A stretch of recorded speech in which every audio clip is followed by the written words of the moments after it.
Hello hello hello good morning. কেমন আছো তোমরা সবাই? পিঙ্কি লাইফস্টাইলে তোমাদের সবাইকে অনেক অনেক অনেক স্বাগত। তো আজকে ভাবলাম যে আজকে সকালের মর্নিং ওয়াক করতে করতে তোমাদের সঙ্গে একটু দেখা করে নিই। তো চলো আজকে আমি আমার একটা ব্রেকফাস্ট তোমাদের সঙ্গে শেয়ার করব, ওটাই দেখাই। সো আমি তো এখন ওয়াকিং করে চলে এসেছি। তো আমি জিমে যেতাম, তো আমার এই ঘর চেঞ্জ করার জন্যে আমার জিমটার থেকে এই মানে আমার রুমটা অনেকটা দূরে পড়ে যায়, ওই জন্য আমি আর জিমে যাওয়া হয় না আমার। তো আমি এখানে একটু এক্সারসাইজ করি কিংবা একটু ওয়াকিং করি। তারপরে একটা সময় এমন ছিল যখন আমি 80 কিলো হয়ে গেছিলাম, আজ থেকে 10-11 বছর আগে।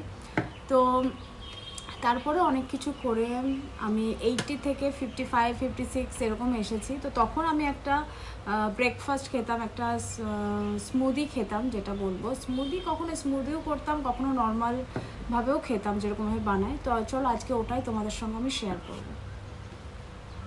তো প্রথমে আমি নিয়ে নেবো পেঁপে। তো আমি এখানে পেঁপেটা ভালো করে কেটে নেব। তোমরা যদি চাও এর সঙ্গে গাজর, শসা এগুলোও অ্যাড করতে পারো। তো আমি আর এগুলো অ্যাড করবো না, আমি শুধু পেঁপেটাই খাবো। আর হ্যাঁ, এটা কিন্তু আমি উইকে 2 থেকে 3 দিন খাই। আদারওয়াইজ ডে আমি কিন্তু অন্য নর্মাল কোনো হালকা ফুলকা ব্রেকফাস্ট করি।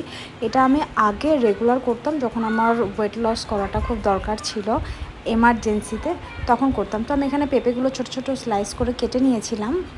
আর রাত্রে আমি ভিজিয়ে রেখেছিলাম এখানে 2 টিস্পুন চিয়া সিডস, ওটাই দিলাম। আর তারপরে কিছু সিডস আমি এখানে দিয়ে দিয়েছি। আর দিতে হবে টক দই। টক দইটা কিন্তু মাস্ট, এটা দিতেই হবে, কারণ টক দই আমাদের ফ্যাট কমাতে কিন্তু অনেক সাহায্য করে, মানে প্রচুর।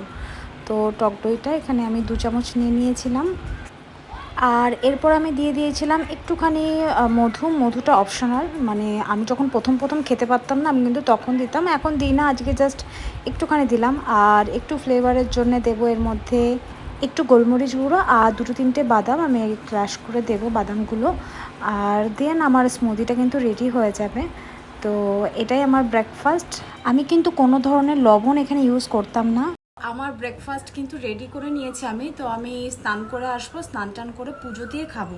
তো এটাকে আমি অনেক সময় সত্যি স্মুদি মতলব এখনই যদি আমি মিক্সিতে পেস্ট করে, এটা একটু জল দিতে হবে তখন, তাহলে জিনিসটাও বেশি হয়ে যাবে আর পেটেও অনেকক্ষণ থাকবে। বাট আমি এরকম খেতেই পছন্দ করি, যখন হয়তো টাইম থাকতো না তখন হয়তো আমি স্মুদি বানিয়ে খেতাম, আদারওয়াইজ আমি এরকমই খাবো। আর এইটা কিন্তু অনেকটা সময় পেট ভরা থাকে। আর এরপরেও যদি আমার খিদে পেত, তাহলে আমি কি করতাম, 1 গ্লাস ঠান্ডা জলে 1 চামচ, 1.5 চামচ, 2 চামচ এরকম নর্মাল ছাতু গুলে আমি ওটা খেয়ে নিতাম। তো আমার পেটটা মানে 1টা পর্যন্ত তো পুরো ভরা থাকতো। আর এটা কিন্তু আমি 8টা সাড়ে 8টার মধ্যে আমি আমার ব্রেকফাস্টটা ডান করে নিতাম। তো চলো আমি স্নান টান করে আসি। আর আজকের ভিডিওটা এই পর্যন্তই। আমার ভিডিওটা ভালো লাগলে অবশ্যই একটা লাইক দিয়ে যেও। টাটা।